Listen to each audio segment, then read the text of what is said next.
Minnesota law basically requires that the records are updated within 6 weeks after the election. And we did not receive notification from the Secretary of State's office that the file was completed until late April, at which time we obtained a copy, which was supposedly the final copy that contained all of the election results from 2008. Now, this is just to be clear, this is a file that you pay a fee and you obtain directly from the Secretary of State's office. So the data comes from the Secretary of State's office. That is correct. It's their data. That's, So then you analyze the data. Absolutely. And what did you find? Well, the first finding was the fact that there were more ballots that were counted in the final election results than there were voter history records that accounted for who voted. There were approximately 40,000 fewer voter history records than there were ballots that were counted in the election. How many fewer? 40,000. So 40,000 fewer voter history records than there were ballots cast. That's correct. Okay, so that's the first red flag. That was the first red flag. We immediately notified the Secretary of State's office, asked them to verify what we had found. Some time passed. We hadn't heard back from them. Is this in writing or in a phone call? This was in an email that we sent to the Secretary of State. We sent them a file containing some of the summary of our findings, asked for response. Did they acknowledge that there was a problem?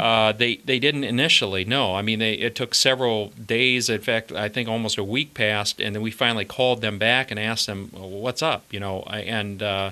The acknowledgement that we got from the legal counsel at the Secretary of State's office is that we have a widespread problem. And then what happened? We had been continuing to investigate other aspects of the 2008 election results. I mean, we had found what we thought or appeared to be felon voters, non-citizen voters, people that were deceased who had voted, people living at non-existent or vacant addresses, people that were underage registrants, a long And there was an issue with double voting as well, wasn't there? Double voting. I mean, some records that indicated people voted more than once.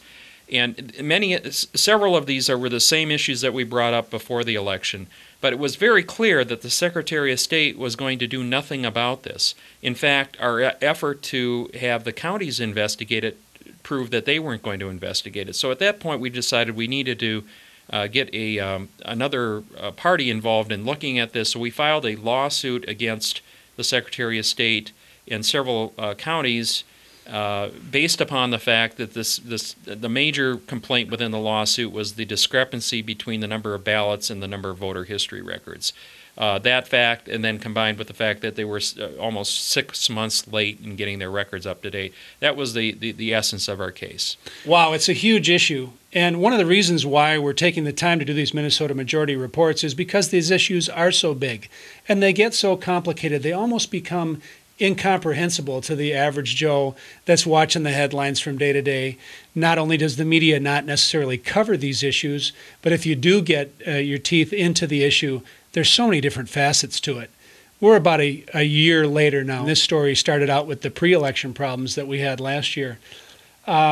Where are we now, and what are your expectations in the coming months? What happened with the lawsuit, and where do we go from here? Our lawsuit was initially filed with the Supreme Court, and not surprisingly, they decided to sidestep the issue. They directed us to file in a lower court, so we're getting ready to basically file in district court. One of the statements that's been continually made by the Secretary of State is that there has never been a proven case of voter fraud in the state of Minnesota.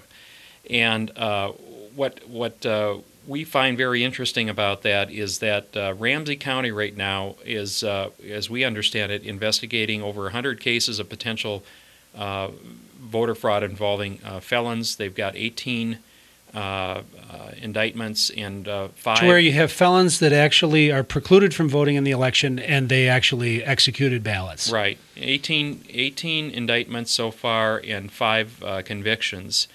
Convictions. And a number of these people actually voted. We believe their records indicate they actually voted in the election. Now, the other interesting thing is in examining the files, it appears that some of these people have been registered through a voter registration drive. In fact, one of the felons had acknowledged that they had been approached by a canvasser with the request to register to vote. They told the canvasser they were a felon, they couldn't vote, and the canvasser insisted, and so they went ahead and registered the individual because the person was concerned that the canvasser would lose their job if they didn't help them out. That individual was, in fact, convicted of voter registration fraud. Their records also indicate or show that they actually voted.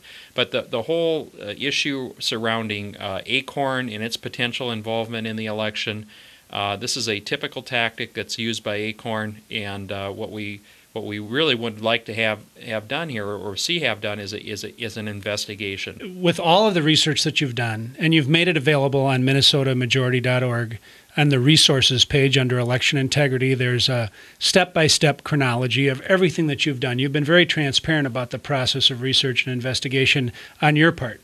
My question is, has any elected official stepped up and taken responsibility and made a commitment to have an investigation? Well, I was encouraged that last week we invited 8 gubernatorial candidates, actually all the candidates for governor. From both parties? From both parties, Republicans and Democrats. Did you get representatives from both parties to show up? We had 8 Republicans that showed up and signed a letter directed to the Attorney General requesting an investigation of ACORN in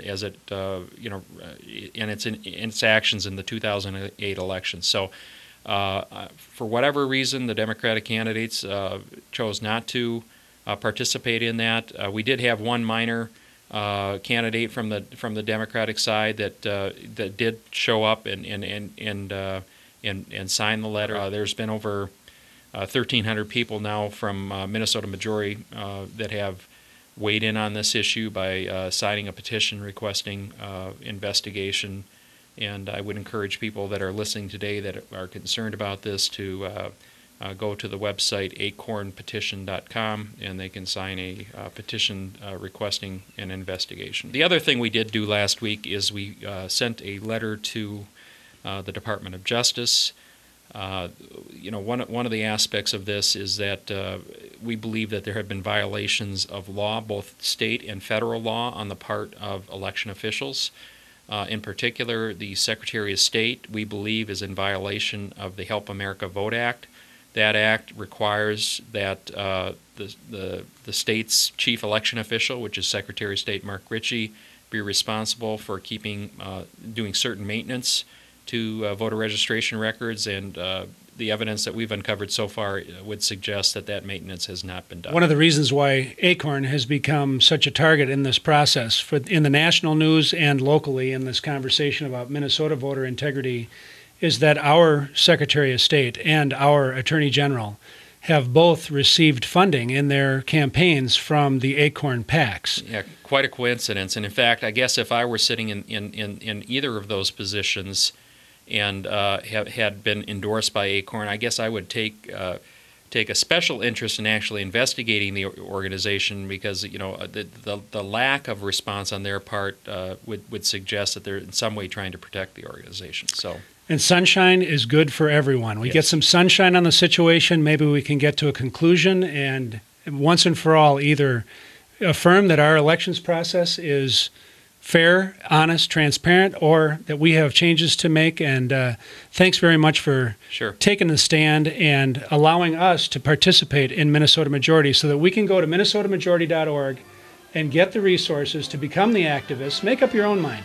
Don't take our word for it. Look at the evidence, do your homework, become an activist, and stand up for what's right in the state of Minnesota.